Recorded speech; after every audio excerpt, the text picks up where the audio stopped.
तुम श्लोक बनाओ और इसका नाम पड़ जाएगा भागवत।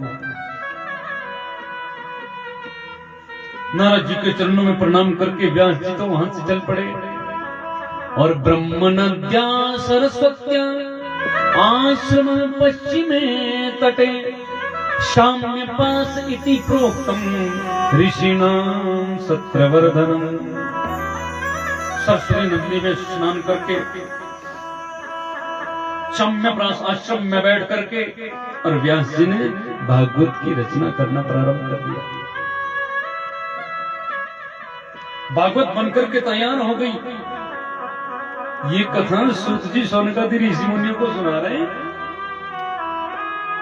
और सनक जी ने सूत जी से पूछले, गुरुदेव ये तो समझ में आ गया भागवत की सलाह किसने दी बनाने की, किसने बनाई, लेकिन जो भागवत को जिसने पहली बार सुना होगा वो श्रोता भी कोई साधारण नहीं होगा। मैंने कहा था ना कथा के प्रारंभ में, आप जो श्रोता होते हैं आप भगवान द्वारा भेजे हुए होते हैं। पूर्व जन्म में किसी ऋषि किसी संत ने तपस्या करी होगी, हे प्रभु आपका दर्शन हो, आपकी कृपा हो, और क्या पता उसी ऋषि का आपके रूप में अवतार हुआ हो और आप आज कथा में बैठे हो सकता है आपके अंदर वो ऋषि वो संत विराजमान हो, क्योंकि बिना पूर्व कर्म जन्मांतरी भवे पुण्यम, बिना पूर्व कर्मों की आपको भागवत प्राप्त हो ही नहीं सकती। पूर्व जन्म का यदि कृत्य नहीं है कि पूर्व जन्म के कुछ शुभ कर्म हैं और उन कर्मों का घड़ा भर गया और भरा तो तुम्हें कथा सुनने को मिली। अब जिसका जितना घड़ा भरा होगा उतनी कथा मिलेगी। घड़े में थोड़ी कमी रहेगी तो एक दिन नहीं आ पाया बेचारा, 15 मिनट लेट हो गया, बस नहीं आई, गाड़ी नहीं मिली, कस रहेगी। जिसने जितना जो प्रफुल्लित कर्म है वो थे। प्रेम से बोलो ना जय श्री कृष्ण।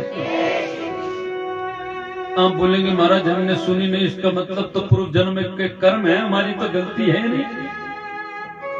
हमारी गलती ये है जब हमें पता लग चुका है कि पूर्व जन्म की गलती के कारण आज कथा छूट गई, फिर आज ये गलती ना करें कि आगे ये मौका हमें ना मिले। आज वो गलती सुधार। वो श्रोता साधारण नहीं हो सकता। कौन थे वो श्रोता जिसने पहली बार भागवत जैसी कथा को प्राप्त किया? श्रोता होना बहुत, देखो श्रोता 3 प्रकार के होते हैं। एक होता है श्रोता, एक होता है श्रोता और एक होता है सोता। 3 होते हैं। श्रोता कौन होता है? जो कथा को सुने और उस सुनी हुई कथा को अपने जीवन में उतारे। सारी बात नहीं उतार सकते, एक दिन की कथा में एक बात तो उतारो। और मैं तो बोलूं कि एक भागवत से एक बात भी अगर जीवन में उतार ली तो आपकी कथा का फल आपको मिल गया। लेकिन इतनी कथा सुन ली, हमने कुछ परिवर्तन नहीं हुआ तो फिर कोरा कागज है। कथा को सुनकर के लगना चाहिए नहीं इसने कथा सुनी है, आप अलग से झलकना चाहिए, अलग से पता लगना, नहीं ये सत्संगी है भाई, इसने कथा सुनी है, अलग से ही दिखना चाहिए। भागवत का मतलब भगवान, भगवान के हो गए हम तो अलग से दिखना चाहिए। जो सुने उसको जीवन में उतारे, उसका अनुसरण अनुगमन करे, उसको बोलते हैं श्रोता। दूसरी जो कैटेगरी है थोड़ी खतरनाक है, इसको बोलते हैं श्रोता। श्रोता होता है ना सुपारी काटने वाला, cut cut cut cut cut cut cut cut. ये श्रोता होता ना तो अपने आप सुनता ना दूसरे को सुनने देता, बार बार बीच में टाइम क्यों ये सब कुछ तो है, केले के पत्ते तो है ही।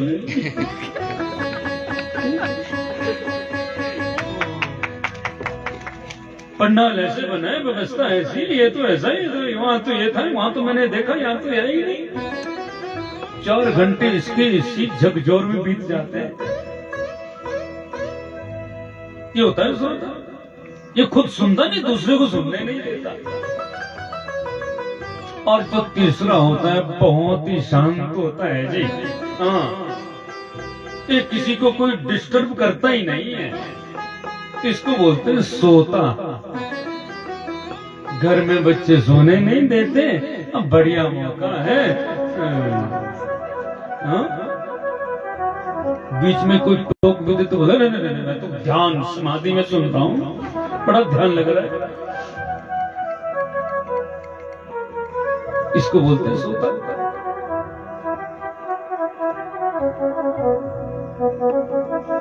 देखो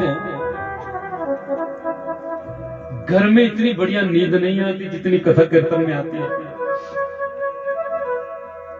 इसका अभिप्राय ये हुआ कि घर में मखमल के गद्दे पे बैठकर भी हमें सोकर भी नींद नहीं आती और यहाँ मैट पे नींद आ जाती है। क्या समझे? घर में तो कांटों की सेज है, यहाँ तो फूलों की सेज है। फूलों में सज रहे मेरे वृंदावन बिहारी। ये तो फूलों की सेज है, नींद आना स्वाभाविक है। तो हमने सोता नहीं, श्रोता नहीं, श्रोता बनना है। और श्रोता तो पापी होता है, ध्यान रखना। कथा में डिस्टर्ब करना, आगे कथा ही कि मैं बताऊंगा आपको। श्रोता से बढ़िया तो सोता है। हाँ, उसका बेचारे का एक ही नुकसान है, जो सोता है एक ही नुकसान है। मंजिल तक श्रोता भी जाएगा, श्रोता नहीं जाता। श्रोता भी जाएगा और श्रोता भी जाएगा। अब बस में जाते हो ना, बस में यहां से बस में बैठे और शिमला के लिए जाओ, तो जो सो जाएगा वो भी तो जाएगा, पहुंचेगा तो वो भी, जागा हुआ भी पहुंचेगा, दोनों ही पहुंचेंगे। जागा हुआ जब जाएगा तो बीच में सुंदर सुंदर दृश्य के आनंद लेते हुए जाएगा। आगे जाकर सोनौर आएगा, गिरिपुल आएगा, सोलन आएगा, बड़े देखता हुआ जाएगा। और जो सोता पहुंचेगा वो भी, लेकिन वो कुछ देख नहीं, वो आनंद नहीं ले पाएगा। आनंद तो वही लेगा जो जागेगा। इसलिए उठ जाग मुसाफिर भोर गई, अब रेने कहाँ जो सोवत है। जो सोवत है सो खोवत है, और जो जागत है सो पावत है। श्रोता उच्च कैटेगरी का श्रोता, तो सुनने वाला कोई साधारण नहीं हो सकता। कौन था वो? और उससे पहले गुरुदेव हम ये जानना चाहेंगे, इसका वक्ता जी तो कोई साधारण नहीं हो सकता ना जी। व्यास ने कथा लिख तो थी, लेकिन वक्ता कौन है? इतनी विशालतम 18,000 श्लोकों की कथा जिसने कही, वो वक्ता साधारण नहीं हो सकता। व्यास के मन में सोचने लगे, वक्ता कहां से लाऊं मैं? भागवत में कुछ वक्ता के गुण लिखे हैं। वक्ता के अंदर क्या क्वालिटी होनी चाहिए? कि विरक्तो वैष्णवो विप्रो वेद शास्त्र विशुद्ध कृता, दृष्टांत कुशलो धीरो कार्यो नीति सुप्रिया। वक्ता के अंदर कुछ गुण होने चाहिए। पहला विरक्तो, वो विरक्त हो। विरक्त का अभिप्राय उसको किसी के फटे में टांग लड़ाने की आदत ना हो। मेरे लिए तो ऐसा आसन चाहिए, मेरे लिए तो वो चाहिए, मेरे लिए नहीं जी। उसका ध्यान केवल कथा में हो, शानो शौकत से दूर हो।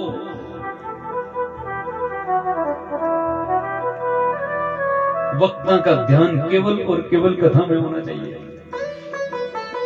विरक्त, एकदम विरक्त हो, केवल और केवल आसक्ति हो तो परमात्मा में। वैष्णव कैसा हो? वो वैष्णव हो, आचार से भी और आहार से भी और व्यवहार से भी। उसका व्यवहार भी वैष्णव हो और उसका आहार भी वैष्णव हो।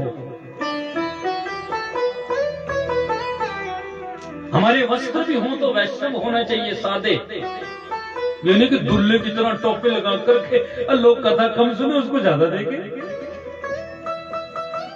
एकदम सात्विक वस्त्र होने चाहिए।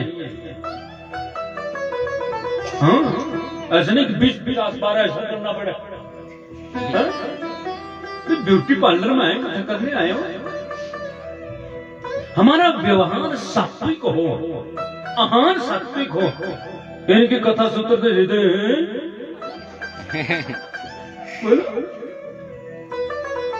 आहार भी सात्विक हो, व्यवहार भी सात्विक हो, आचार भी सात्विक हो, सात्विकता में जीवे, तो फिर कथा कहनी नहीं पड़ती, कथा तो अंदर से निकलती है। और तीसरी चीज विप्र, विप्र माने होता है ब्राह्मण। देखो सीधी सी बात, कथा कोई भी करे कोई टेंशन नहीं होती। हाँ, घर में बैठ करके दादी बच्चों को कहानी सुनाती है ना। अब कहां सुनाते, अब तो तुम मोबाइल पे ही सुनाते हो, है ना? मोबाइल दे दो बच्चे अपना, ऐसे तो पहले कहानियों पे सोते हम लोग। मैं अपनी बात कर रहा हूं, हम लोग कहानियों पे सोते थे। एक कहानी सुनाई, दूसरी सुनाई, तीसरी सुनाई। दादी ने कहा सोता नहीं दत्तरी के।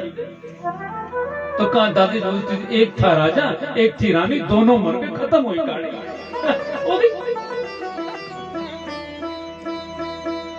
लेकिन ध्यान रखना, हमारी बूढ़ी माता इतनी गजब कथाएं जानती थी जितनी की वक्ता को भी मालूम नहीं होती। इतने इतने गूढ़ रहस्य जानती थी और सोते हुए अपने बच्चों को सुनाती थी।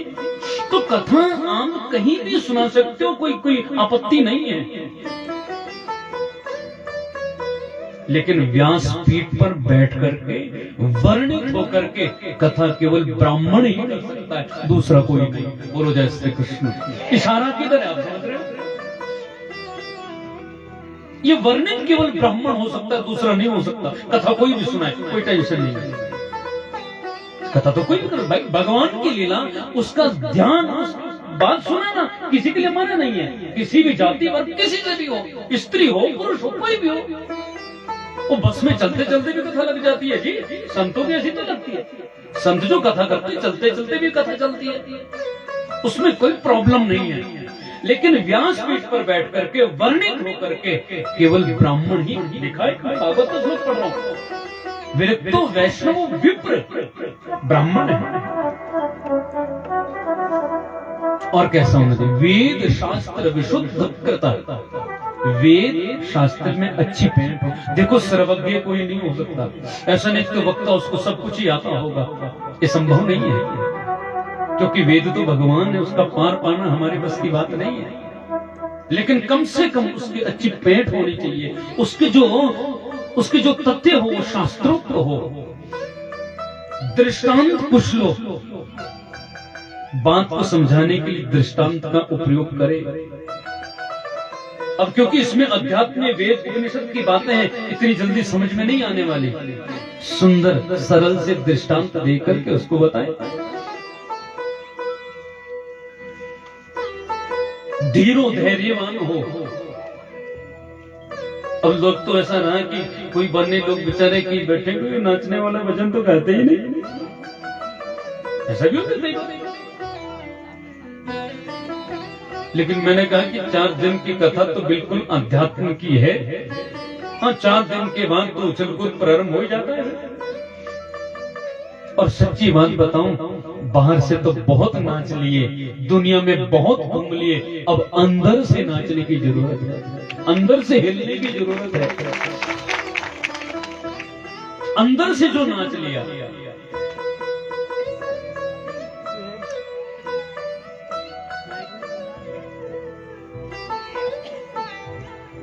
तन्मयता इतनी हो जाए, अंदर वाला जब नाचेगा ना तब एक ही आवाज निकलेगी, हरि नाम नहीं तो जीना क्या।